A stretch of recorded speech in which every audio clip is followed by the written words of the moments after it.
If you have been wondering why we are showing footages from Vilnius, Lithuania, whereas the video is about top things to see in Turin, Italy, we would like to reassure you that indeed this video is about Turin. We flew in to Turin after our Baltics trip, and vlogs from Baltics are already in our channel. Be sure to check them out too.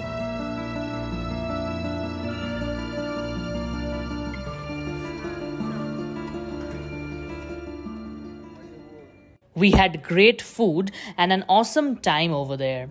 Hope you enjoy our Baltic series as much as you like our other vlogs. Having said that, let's dive straight into the top things which you can see in Turin, Italy on a short layover.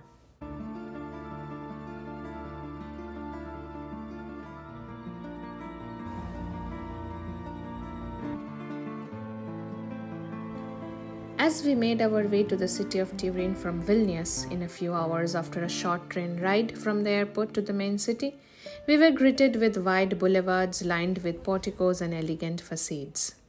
In this blog, we'll show you how you can spend a few hours in the city of Turin. Stay tuned. Turin is a city where history and art converge, and its statues serve as silent narrators of its rich past. From regal monuments to allegorical figures, these sculptures offer a glimpse into the city's cultural and political evolution.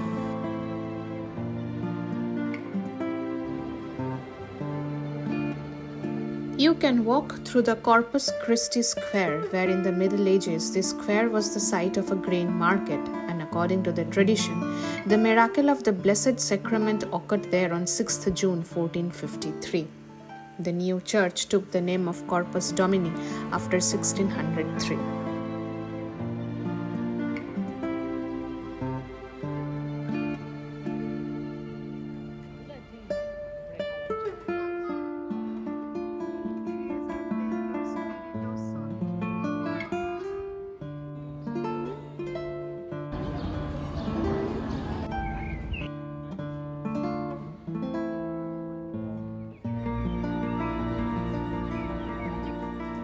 Turin's Roman history began in 28 BC when it was founded as a military colony called Augusta Taurinorum. The city was strategically located at the crossroads of key trade and military routes in northern Italy. You can see the remnants of the Roman routes at the Porta Palatina or the Palatine Gate, which is one of the best preserved Roman gates in the world. The 1st century Roman gate and the surrounding Roman ruins in the archaeological park are the most visible pieces of the ancient Roman settlement that was once here.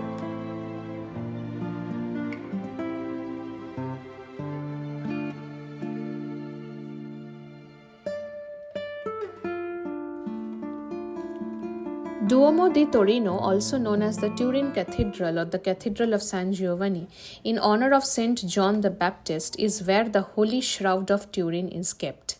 It is a piece of linen believed to be the cloth which was used to wrap the body of Jesus Christ after he was crucified.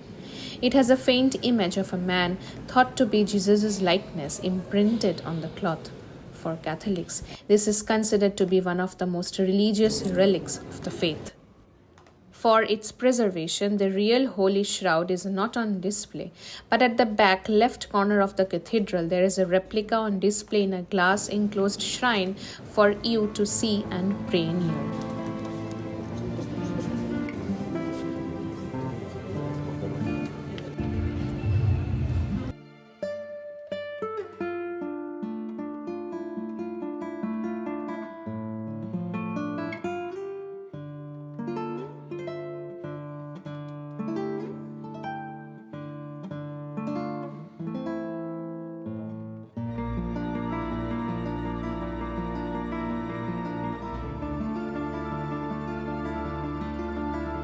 Piazza Castello is often referred to as the real heart of Turin to talk about the main monuments of the city. The square is the heart of all the things Savoy, Italy's former royal family. The Royal Palace of Turin, or Palazzo Reale di Torino, is one of the must-see sites in Turin and is a UNESCO World Heritage Site. Located in Piazza Castello, this 16th century palace was the royal residence of the House of Savoy. The wide open rectangular square is home to the royal palace and its complex of museums, as well as to the royal residence Palazzo Madama and the Royal Church of San Lorenzo. Both the Royal Palace and Palazzo Madama are part of the UNESCO World Heritage Site, which groups 14 Savoy residences in total.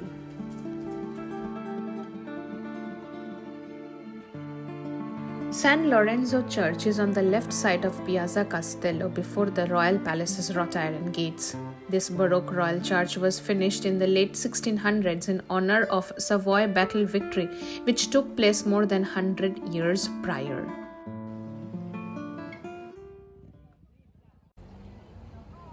Wander into the Galleria Subalpina, a beautiful Art Nouveau and neoclassical shopping galleria with a fountain in the center. Located in the heart of Turin with its fascinating combination of elegance and history, this iconic tourist destination offers a unique cultural experience immersed in the city's architecture and lifestyle. A must visit for art and history lovers visiting this beautiful city in Italy.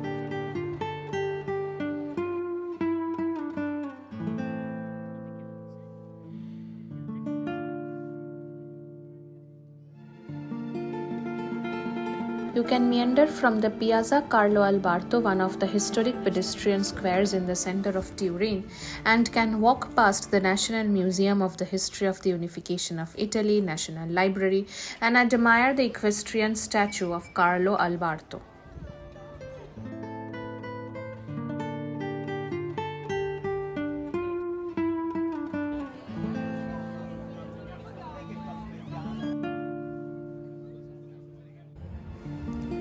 The Galleria San Federico is a shopping arcade located between Via Roma and Piazza San Carlo. The current covered passage brings together three elegant T-shaped traffic lanes decorated with white and black marble. Worthy for a stop for a coffee and cake in Galleria San Federico when you are in Turin.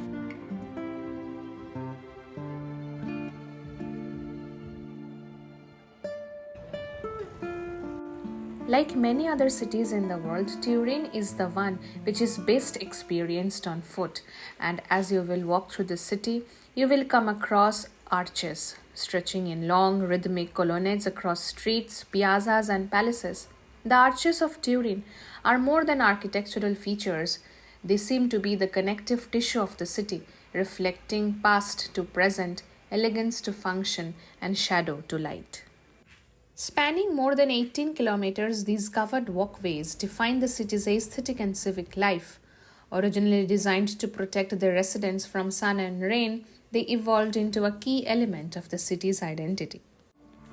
Rather than their number, the variety of architecture of the arches in Turin, which ranges from the Baroque, Neoclassical, Fascist era, Liberty style, each tells a story of different era, yet they all speak the same architectural language of continuity.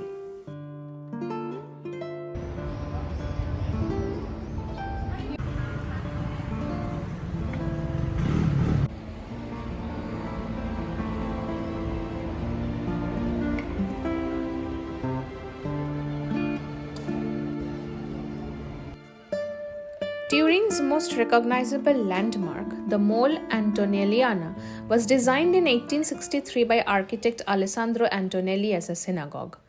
Pivoting in the design, he later added the iconic spire in 1889. Too expensive and too big to be maintained as a synagogue, it was sold to the city and has been then served as an exhibition space in the past. It is now the National Cinema Museum. One can go up to the lookout at 85 meters by way of a glass elevator and get marvelous views of the Cinema Museum and the Dome and the view of the city.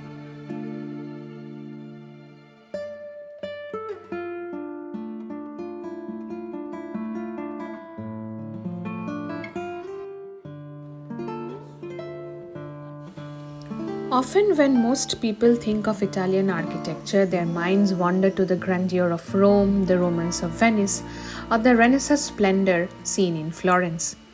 But tucked away in the northwestern corner of the country of Italy at the foot of the Alps lies Turin, a city whose architectural richness tells a story no less compelling than the other ones. The architectural identity of this city begins with the Baroque, when in the 17th and the 18th centuries the House of Savoy transformed the city into a modern European capital. By the late 18th century, the Turin city shifted towards neoclassicism, reflecting Enlightenment values. The city became more orderly, geometrically disciplined, and sedate, qualities which remain evident in many of its boulevards and piazzas. The 19th and the early 20th centuries saw Turin blossom into an industrial powerhouse, especially with the rise of Italy's automotive industry. After the Second World War, like much of Italy, Turin also embraced rationalism and modernism, leading to functionalist structures which aimed to support the city's growing population and industrial base. Although it does not shout like Rome or dazzle like Milan, Turin's architecture reflects the city's unique place in Italian history, which is at a crossroads of royalty, rationality, and reinvention. Walking through Turin is like paging through an architectural history book, one elegant piazza or daring facade at a time. Whether you are drawn to the Baroque drama or modernist clarity, Turin offers a subtle, sophisticated, and deeply rewarding architectural experience.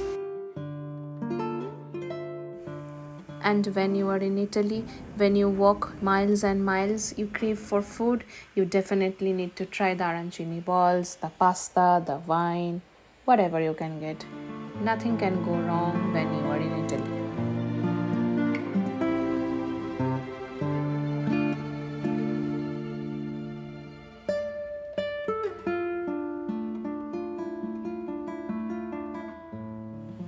All the while admiring the many archways of Turin, make your way to Via Po and down to the Po River.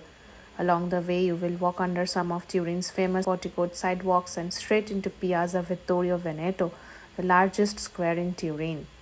If you cross the street at the end of the square, you will come across Ponte Vittorio Emanuele I. From this bridge, you will have the pretty views of the Po River.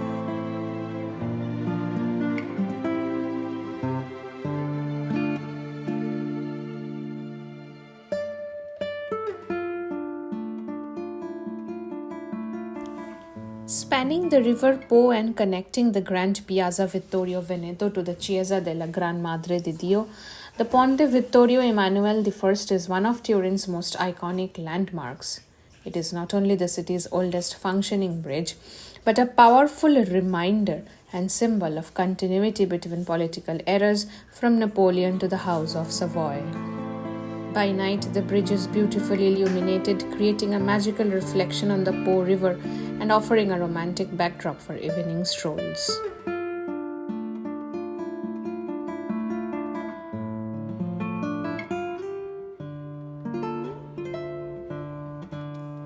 We hope that you visit Turin and enjoy the true North Italian vibes in your next trip.